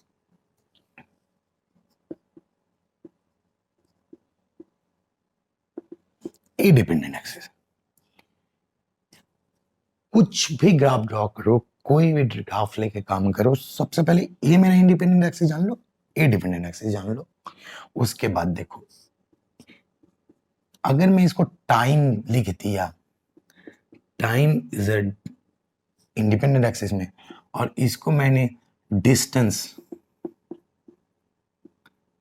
x इधर लिख दिया, तो इसका मतलब क्या है? क्योंकि टाइम इंडिपेंडेंट है और डिस्टेंस जो है 1 2 3 4 5 6, इस टाइम के ऊपर डिपेंड करके डिस्टेंस चेंज हो रहा है, मतलब एक टाइम के साथ with respect to time distance change हो रहा है। इसलिए इस चैप्टर में बहुत इजी हो जाएगा, क्योंकि इस चैप्टर में जो भी ग्राफ आएगा सारे ग्राफ में time versus distance, time versus speed, time versus velocity, time versus acceleration, मतलब सभी में इंडिपेंडेंट में रहेंगे टाइम, ये ग्राफ होंगे। इसमें कोई सोचने का जरूरत नहीं है कि मैं टी को इधर डाल दूं कि इसको इधर डाल दूं, टाइम हमेशा नीचे रहेगा, क्योंकि टाइम के ऊपर ही ये डिपेंड करेंगे सब, डिस्टेंस, स्पीड, वेलोसिटी, एक्सेलरेशन। इस हिसाब से ही हम इस चैप्टर में सब कुछ करेंगे, और बाकी आगे जैसे जैसे चैप्टर आते जाएंगे मैं कराता जाऊंगा, वैसे ऐसे कौन सा डिपेंडेंट कौन सा इंडिपेंडेंट, मैं ग्राफिकल कोई भी कुछ भी प्रॉब्लम आ जाए तो उससे पहले समझा के उसके बाद ही जाऊंगा।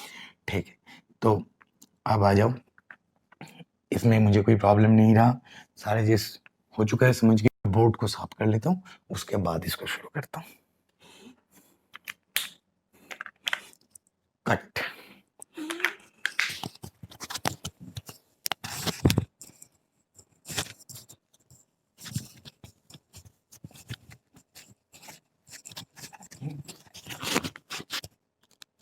ठीक है, तो हम लोगों को पता चल गया है कि एक ग्राफ होता है और ग्राफ में एक इंडिपेंडेंट एक्सिस होता है, डिपेंडेंट एक्सिस होता है, लेकिन इस केस में हमें मोशन में जितने ग्राफ आएंगे सारे ग्राफ में टाइम होगा independent axis and position velocity acceleration होगा डिपेंडेंट में। नंबर 1 ग्राफ आएगा मेरा position time graph, position time graph जिसको हम xt ग्राफ बोलेंगे। नंबर 2 आएगा वेलोसिटी टाइम ग्राफ,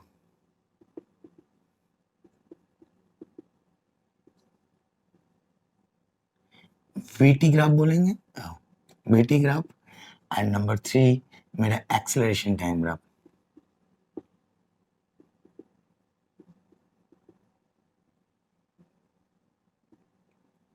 इसको हम at ग्राफ। बस इतना ही और कुछ नहीं, इसके लिए ही सारी चीज। और वो जो 3 रथी महारथी फॉर्मूला इस ग्राफिकली उनको प्रूव करना है। देखो तो पोजीशन के अंदर मेरा डिस्टेंस और डिस्प्लेसमेंट दोनों ही आएगा। वेलोसिटी के टाइम पे तो ये आएगा, एक्सेलरेशन के टाइम पे 80। अब इसके लिए मुझे कुछ कॉन्सेप्ट की जरूरत है। मैं concept object, when an object in condition number 1, when an object is in rest, जब रेस्ट में होगा तब उसको ग्राफिकल रिप्रेजेंटेशन कैसे होगा पहले मैं देख लेता हूँ। ये मेरा एक्स पोजीशन एंड ये मेरा टाइम। मैंने क्या बताया, सभी में मोशन के क्लास 9 में जितने आएगा सब में टाइम इंडिपेंडेंट एक्सिस में, time in second and position. Object is in rest, अगर ऑब्जेक्ट रेस्ट कंडीशन में है, suppose the initial velocity is equal to 5 metre per second. आपको ये 5, 10, 15, 5 ले लो, 10 ले लो, 1, 2, 3, ये आपको मीटर में आएगा। तो पोजीशन टाइम ग्राफ, पहले मैं पोजीशन टाइम ग्राफ दिखा देता हूँ। ऑब्जेक्ट रेस्ट में है, तो रेस्ट में है मतलब मैं कोई भी जगह से आया, मेरा जो वेलोसिटी था 5 मीटर पर सेकेंड था। अब मैं इधर आके रेस्ट हो गया हूँ, अब मैं कोई जा नहीं रहा, तो 1 मिनट में मेरा वेलोसिटी क्या रहेगा, मतलब मैं स्टार्ट अभी कहाँ से कर रहा हूँ, 5 मीटर पर सेकेंड में तो मैं आया हूँ। तो ये 5 मीटर पर सेकेंड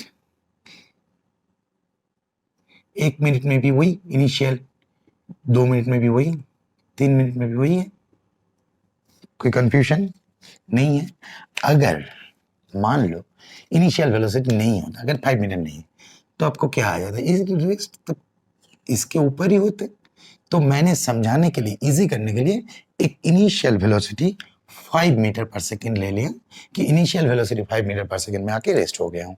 अब 1 सेकेंड, 2 सेकेंड के बाद, 3 सेकेंड के बाद, 4 सेकेंड के बाद जो मेरा इनिशियल वेलोसिटी होगा ये यही रहेगा।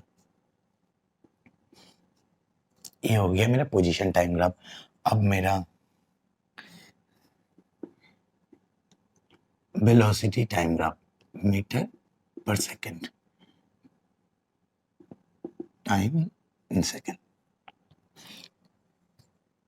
अगर आप आके इधर खड़ा हो गए हो, इनिशियल वेलोसिटी छोड़ दो, वो तो 5 मीटर पर सेकेंड है, कैलकुलेशन इजी करने के लिए, तो आपका तो कोई चेंजेस नहीं हो रहा है।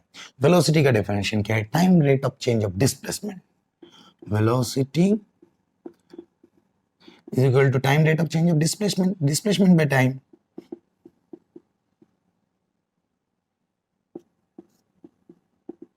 डिस्प्लेसमेंट कितना हो रहा है, 0, तो वेलोसिटी क्या होगा, 0। तो वेलोसिटी का ग्राफ कैसे बनेगा, अगर 0 है तो ए टाइम एक्सिस के ऊपर, 1 सेकेंड में, 2 सेकेंड में, 3 सेकेंड में, 4 सेकेंड में। तो आइदर इस ग्राफ को छोड़ भी सकते हो, देख भी सकते हो। अगर देख रहे हो तो ए होगा एक्स एक्सिस के ऊपर, मतलब वेलोसिटी एक्स एक्सिस के ऊपर रहेगा। ठीक है, नेक्स्ट एक्सेलरेशन। अगर वेलोसिटी 0 है तो एक्सेलरेशन इज इक्वल टू क्या है, p बाई टी, तो ये भी 0 होगा, तो सेम एक्सेलरेशन भी यही आएगा। एक्सेलरेशन टाइम ग्राफ सेम आएगा, इसके ऊपर जरूरत नहीं है, ए भी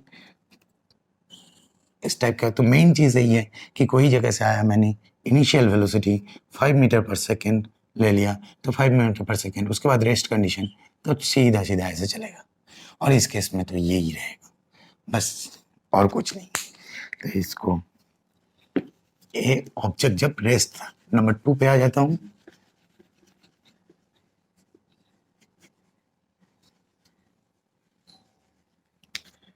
when an object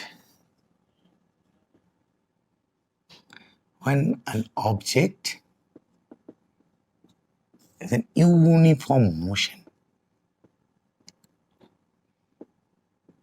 जब ऑब्जेक्ट यूनिफॉर्म मोशन में होगा तब क्या होगा? स्पीड कांस्टेंट होगा,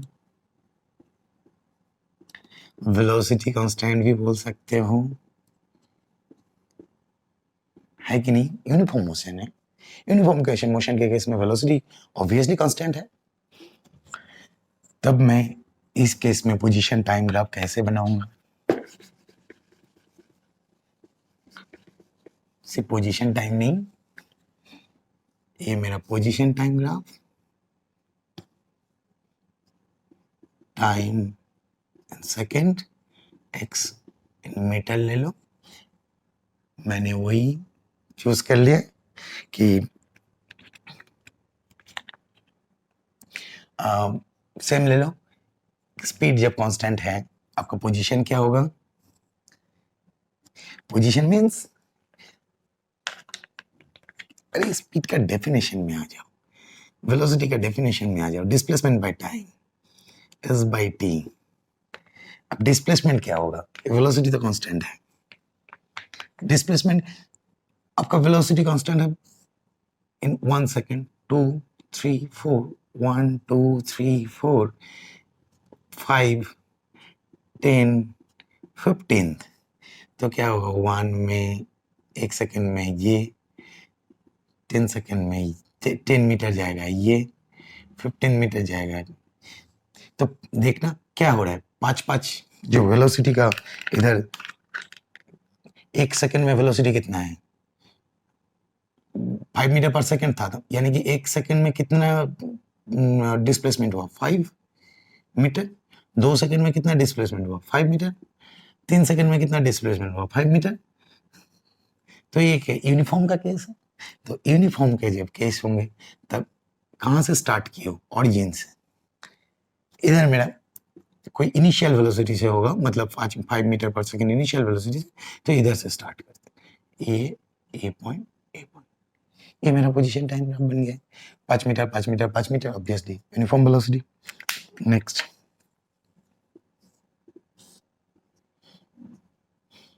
वेलोसिटी टाइम ग्राफ 10 सेकेंड, ये मेरा वेलोसिटी मीटर पर सेकेंड। ये क्या होगा? वेलोसिटी तो टाइम के साथ साथ यूनिफॉर्म होगा, मतलब 5 5 5, 1 में 5, 2 में 5, 3 में 5। तो इधर ये 5 मीटर पर सेकेंड। तो 1 सेकेंड में वेलोसिटी आया मेरा, 1 सेकेंड में वेलोसिटी आया मेरा 5 मीटर पर सेकेंड। 2 सेकेंड में भी वही आएगा, 3 सेकेंड में भी वही आएगा। तो मेरा ग्राफ क्या बनेगा? ठीक है, अब मेरा आ जाता हूँ एक्सेलरेशन टाइम ग्राफ।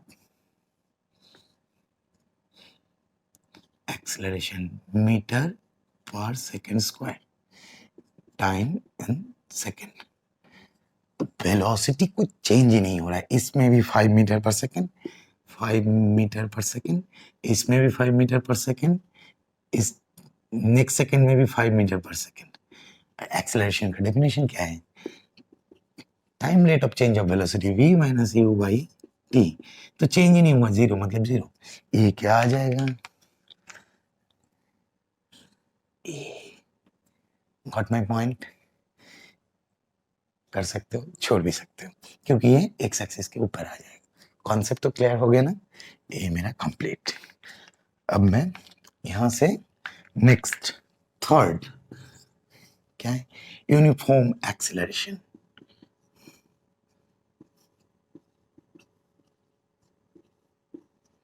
इसमें पहुंच जाता हूं, यूनिफॉर्म एक्सेलरेशन। इस केस में क्या है? एक्सेलरेशन इज इक्वल टू, मान लो जैसे मैं इधर वेलोसिटी कांस्टेंट था 5 मीटर पर सेकेंड लेके शुरू किया था काम, तीनों को समझाया था। इधर भी 5 metre per second square, acceleration constant. इधर वेलोसिटी कांस्टेंट किया था, इधर एक्सेलरेशन कांस्टेंट, है ना।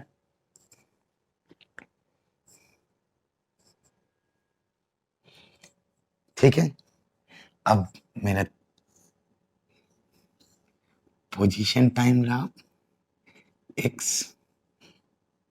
t इन सेकेंड, अब मेरा velocity time graph t in second and acceleration time graph.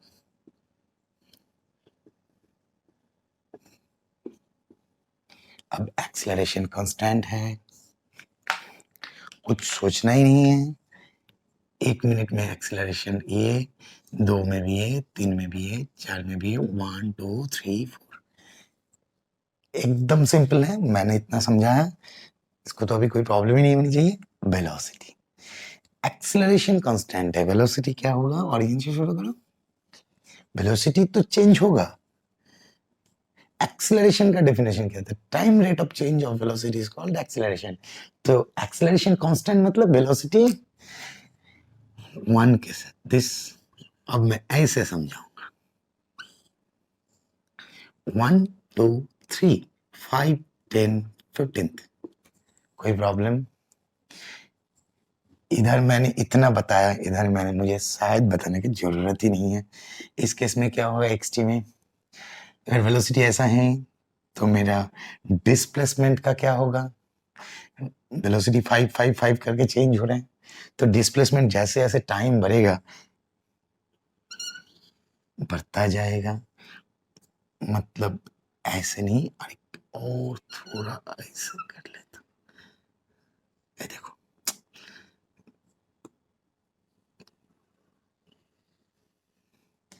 ठीक है, 1 2 3 4। मेरे ख्याल से बताने का और जरूरत नहीं है, क्योंकि अगर आपका एक्सेलरेशन कांस्टेंट है, वेलोसिटी बढ़ रहा है, वेलोसिटी बढ़ रहा है मतलब आपका डिस्प्लेसमेंट हो रहा है। कैसे हो रहा है, जैसे जैसे टाइम जा रहा है ये उतना ही ज्यादा होता जा रहा है, क्योंकि वेलोसिटी तो 5 5 5 इस टाइप से जा रहा है, तब जाके तो एक्सेलरेशन कांस्टेंट हो रहा है।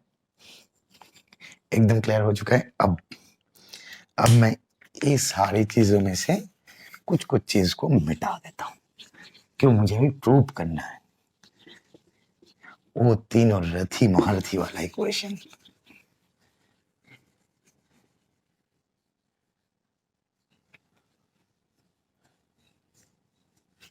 चलो, बहुत ज्यादा बोर तो नहीं हो रहे हो, नहीं होना चाहिए।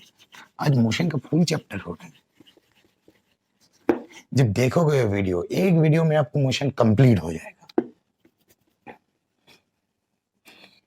मैं इतना लास्ट में पहुंच चुके हैं, अगर आप मेरा बात सुन रहे हो तो यानी कि पूरा चीज देखे हो, तो लास्ट और कुछ मिनट्स बचे होंगे, देख ही लो,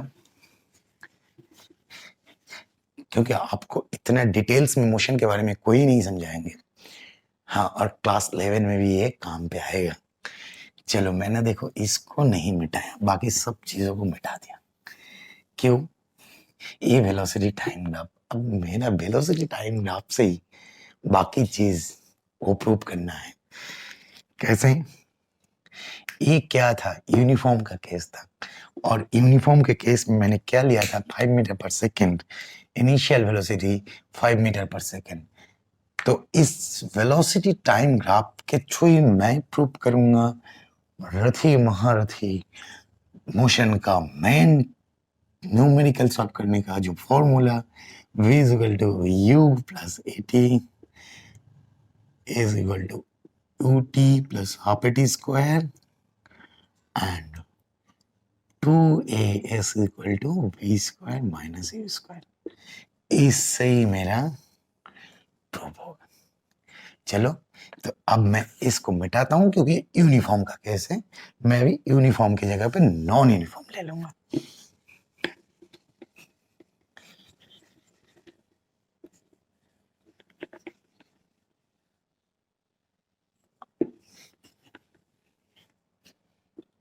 ठीक, अब suppose an object initial velocity is u and object का final velocity v, टाइम जो है t टाइम,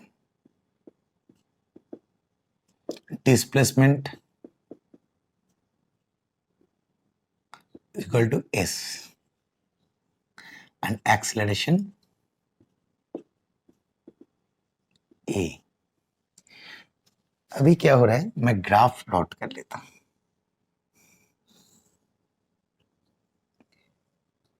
ये मेरा टाइम, ये मेरा वेलोसिटी। क्या बताया था मैंने, वेलोसिटी टाइम ग्राफ से ही करूंगा, velocity time graph. Initial velocity this, ये पॉइंट, इस पॉइंट से स्टार्ट कर रहे हैं, मोशन में जा रहे हैं, ये पहुंच गया इस पोजीशन पे, final velocity is this, corresponding time is this। Clear. अब 2 पॉइंट मैं इधर लिखूंगा, मैक्सिमम न्यूमेरिकल में वो पॉइंट काम पे आएगा। नंबर 1, वेलोसिटी टाइम ग्राफ के जो एरिया होगा, टोटल एरिया कवर्ड, ये एरिया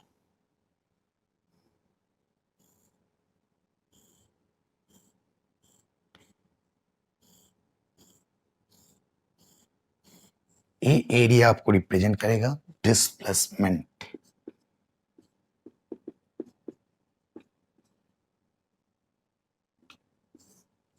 ठीक है, स्पीड टाइम ग्राफ के केस में डिस्टेंस, स्पीड टाइम ग्राफ का एरिया जो है ए रिप्रेजेंट करेगा, ए डिस्प्लेसमेंट रिप्रेजेंट करेगा, ए आपका डिस्टेंस। एक कभी जिंदगी में मत भूलना जब तक साइंस आपके साथ है, क्योंकि कोई भी ग्राफिकल रिप्रेजेंटेशन में आपको यूज करना पड़ेगा। अब मैं इसको मिटाता हूं,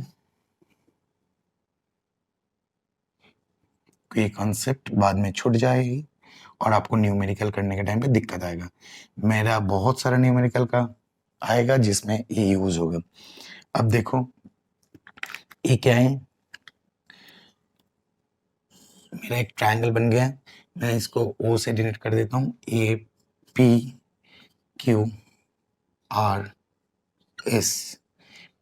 अब मैं इधर से निकलना है मुझे, a initial velocity u, a velocity final velocity v, जो मेरा मोशन हुआ है, मोशन यहाँ से यहाँ तक, ये मैंने एरो दे दिया, सिर्फ इनिशियल वेलोसिटी यहाँ से मोशन यहाँ तक की है। अब मुझे यहाँ से कैसे प्रूव करना है, तीनों क्वेश्चन आ जाओ प्रूव करते हैं। तो पहले एक्सेलरेशन का डेफिनेशन में आओ। Acceleration is equal to what, time rate of change of velocity. जब इनिशियल वेलोसिटी u है तो और फाइनल वेलोसिटी v है, change of velocity divided by time. अब मैं इसको ग्राफिकली देखूंगा, चेंज ऑफ वेलोसिटी मतलब u, कौन सा चेंज ऑफ वेलोसिटी, ये था मेरा u जो भी है 5 मीटर पर सेकेंड कि 2 metre per second, 10 metre per second जो भी है, सिर्फ फाइनली मेरा बना कितना, ये। तो change of velocity v minus u, तो क्या है q s minus o p, q s minus o p, s q minus o p कर दो, s q minus o p by o S.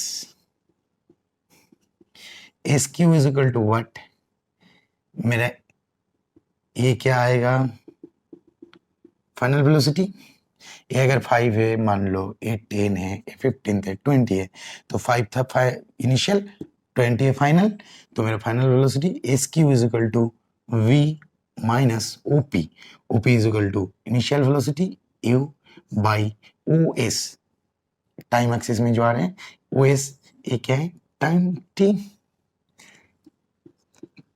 Same जो मैंने उस टाइम पे mathematical करने के टाइम पे बताया था, मैथमेटिकली जब प्रूव करना है ए टी से इसको मल्टीप्लाई करना है, तो a t is equal to v minus u, तो v is equal to u plus a t, proved. तो ग्राफिकली मेरा ये प्रूव्ड हो गया नंबर 1 इक्वेशन। अपने क्वेश्चन 2 में आ जाओ। देखो ये दो फॉर्म हो चुका है, ट्रायंगल, ये तो एक ट्रापिज्म है। अब इस ट्रापिज्म के अंदर एक ट्रायंगल और एक ये फॉर्म हो चुका है, ठीक है।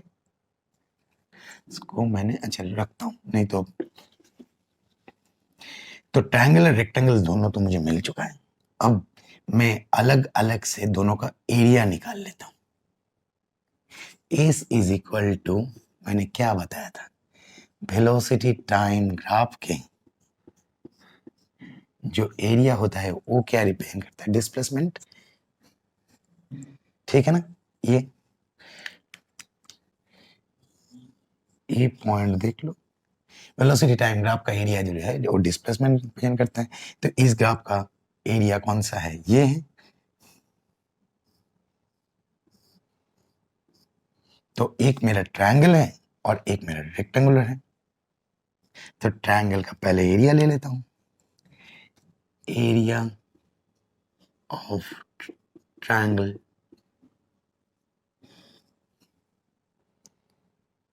क्या है, P Q R, P Q R plus area of, इसका ले लो ओ पी आर एस, ओ पी आर एस। तो एरिया ऑफ ट्रायंगल का क्या होगा, half into base into height, base क्या है टी, इंटू हाइट ये क्या होगा, टोटल वी है। कैसे निकलूंगा इसको, ऐसे करो, s q minus r q, s q minus r s, ठीक है, प्लस ये तो p o p into o s, o p into o s, ठीक है। रेक्टेंगल का एरिया क्या है, मुझे ये मिल गया।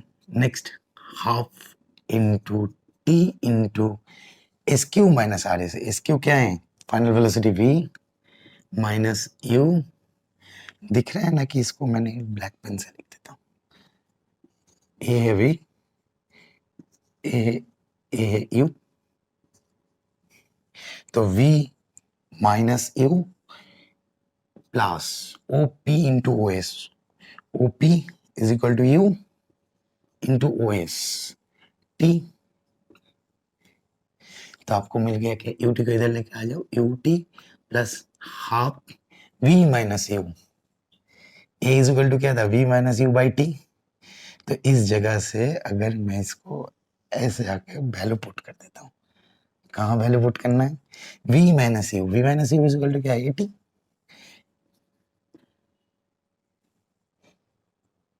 v minus u is equal to 80, half into t तो था, sorry, half into t into 80, मैंने यहाँ पे वैल्यू पुट किया इस वैल्यू को, तो you t plus half 80 square, proved. बहुत इजी है, कुछ भी नहीं है, बस सिर्फ इससे देख के आपको करना है। इस अभी मैं इन दोनों को, इन सारी चीजों को, ये तो आप लोगों को हो चुका है, मिटा के इधर थर्ड इक्वेशन करा देता हूँ। थर्ड इक्वेशन में वहां पे किया गया था, मैथमेटिकल में किया गया था। पहले मैंने इधर जैसे किया कि v माइनस यू का वैल्यू पुट कर दिया था, उधर भी t का वैल्यू पुट कर दिया था उधर। तो अभी इधर सेम t का वैल्यू पुट करना है मुझे, और कुछ नहीं करनी, t का वैल्यू पुट करोगे तो मिल जाएगा। तो और एक चीज हो सकता है कि अब इसको पूरा ट्रपेजम से देखो, एरिया ऑफ ट्रपेजम, एरिया ऑफ ट्रपेजम क्या है?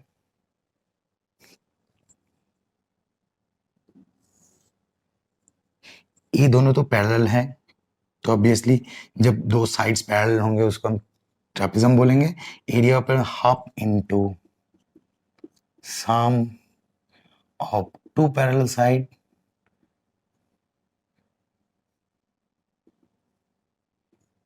Into distance between them, distance between them, half into sum of the two parallel side, SQ plus OP, SQ plus OP into distance between them, OS,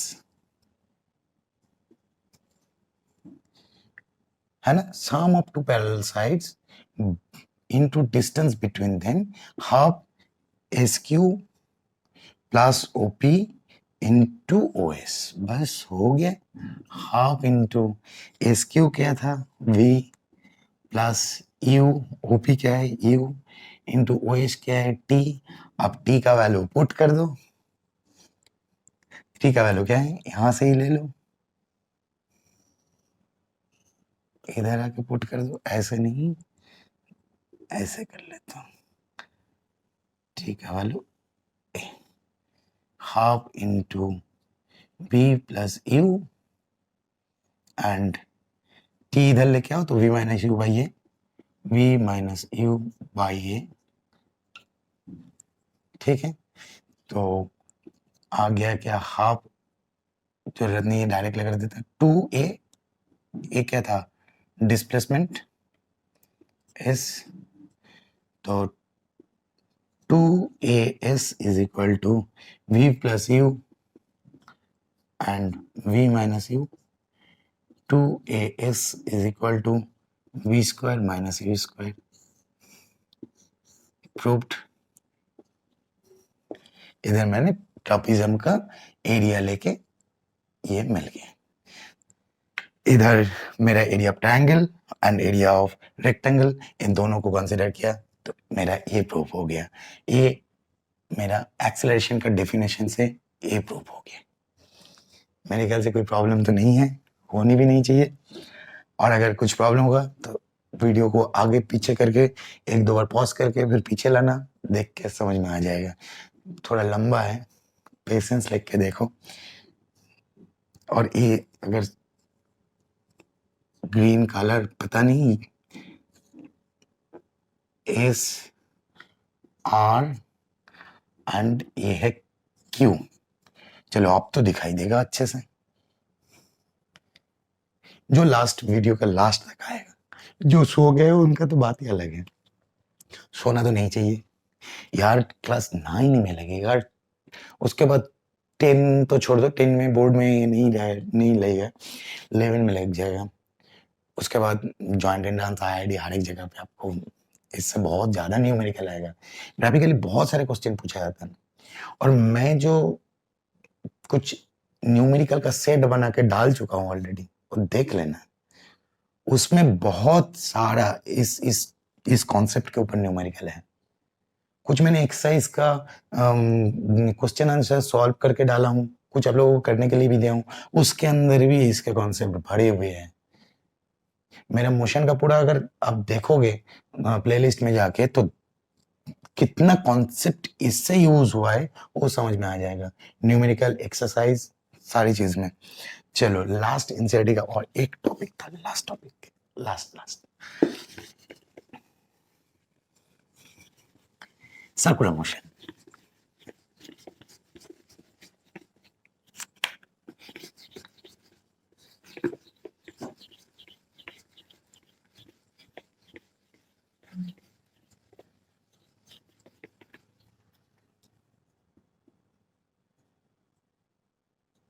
circular motion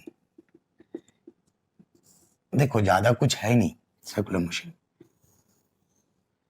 ये है radius r है। अगर rotation total time t पकड़ लो, one complete rotation के लिए जो time period होता है, ये कभी आप कैपिटल टी में भी रिप्रेजेंट कर सकते हो, स्मॉल टी में भी रिप्रेजेंट कर सकते हो। तो एरिया क्या होगा, s is equal to circumference, क्योंकि सर्कुलर मोशन है तो इसका एरिया होगा 2πr। अगर कैपिटल आर है तो कैपिटल आर। ऑन टाइम, किस टाइम में फुल इधर से स्टार्ट कर रहे हो कि यहाँ से स्टार्ट कर रहे हो, कोई जगह एकदम इनिशियली, ए इनिशियल कर देता हूँ मैं। तो इनिशियली यहाँ से स्टार्ट कर रहे हो और यहाँ पे आके कंप्लीट कर रहे हो। तो वन कंप्लीट रोटेशन के लिए time t is equal to time period, ये टाइम पीरियड है मेरा, ये रेडियस है, circumference is equal to 2 pi r है, and then velocity is equal to what, मुझे velocity निकालने के लिए दे सकते हैं, तो this equal to displacement by time,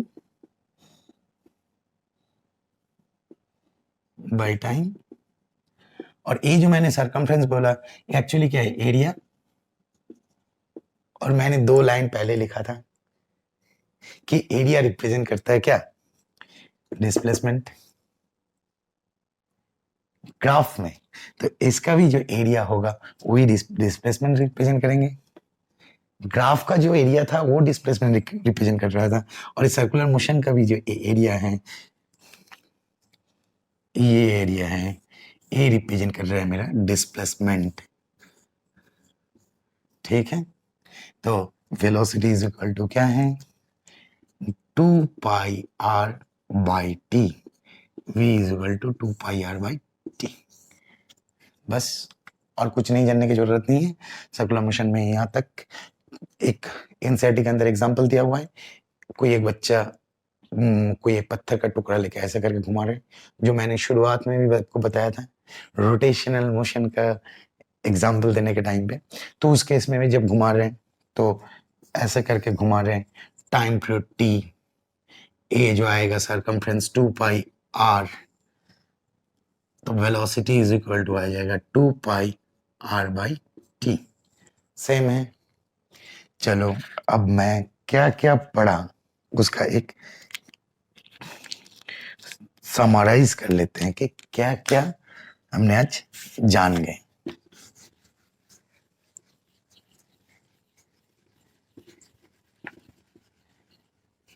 चलो बोर्ड को क्लियर करके बताते हैं, ये इतना खराब हो गया कि बोर्ड को काला कर रहे हैं। अभी तक मोशन में हमने क्या क्या जान गए, पूरा चैप्टर मेरा कंप्लीट हो चुका है। एक तो मोशन क्या चीज है, uniform motion, non uniform motion. उसके बाद से शुरू हुआ मेरा जो रिलेशन, डिस्टेंस, डिस्टेंस से आपका स्पीड, डिस्प्लेसमेंट, डिस्प्लेसमेंट से वेलोसिटी, वेलोसिटी से एक्सीलरेशन, एक्सीलरेशन के बाद वेलोसिटी के ऑपोजिट डायरेक्शन में आप हो रहे थे, मतलब जब वेलोसिटी के ऑपोजिट में एक्ट हो रहा था और वेलोसिटी कम हो रहा था, रिटार्डेशन। मतलब कार 130 किलोमीटर पर आवर में जा रहा था, ब्रेक कर दिया, कार का वेलोसिटी कम होने लग गया, तो उस एक्सीलरेशन की जगह पे वो कॉन्सेप्ट आ गया रिटार्डेशन। मेरा जो फॉर्मूलाज आ गए थे, स्पीड का फॉर्मूला, सबसे पहले तो स्पीड का फॉर्मूला आया था, स्पीड को मैंने v से रिप्रेजेंट किया था, v is equal to s/t।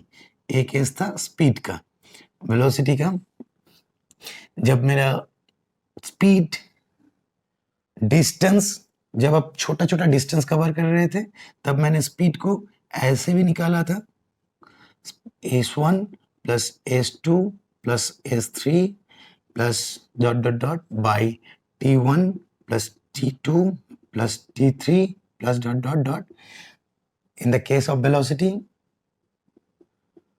Velocity S से तो रिप्रेजेंट, वेलोसिटी v तो रिप्रेजेंट किया था, लेकिन इधर आ गया था displacement by time, by time. ये मेरा था डिस्टेंस, ठीक है, ये हो गया था डिस्प्लेसमेंट बाय टाइम। इसमें हम इस टाइप के नहीं किए थे, एकदम कंफ्यूज्ड मत होना। v प्लस u बाई 2, दो अलग अलग वेलोसिटी, फाइनल इनिशियल, उनका एवरेज लिया था, और वी ए बी, इसको वी ए वी से मैं डिनोट किया था एवरेज वेलोसिटी। ठीक है, एक्सेलरेशन में आ गए थे, ये मेरा नंबर 1,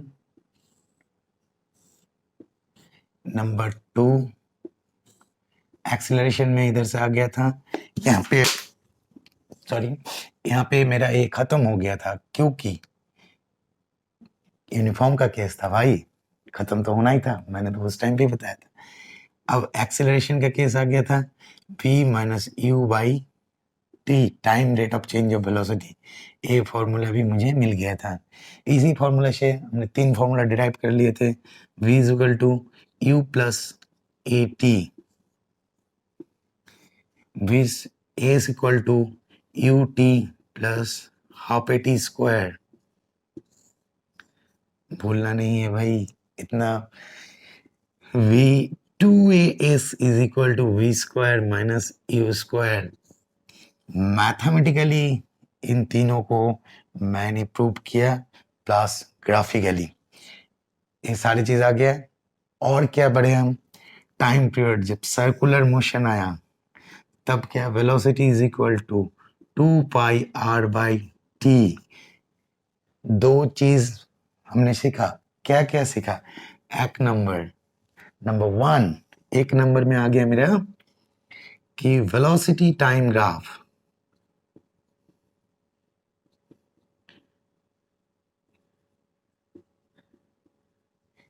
वेलोसिटी टाइम ग्राफ का जो एरिया होगा वो डिस्प्लेसमेंट रिप्रेजेंट करेंगे स्पीड टाइम ग्राफ के।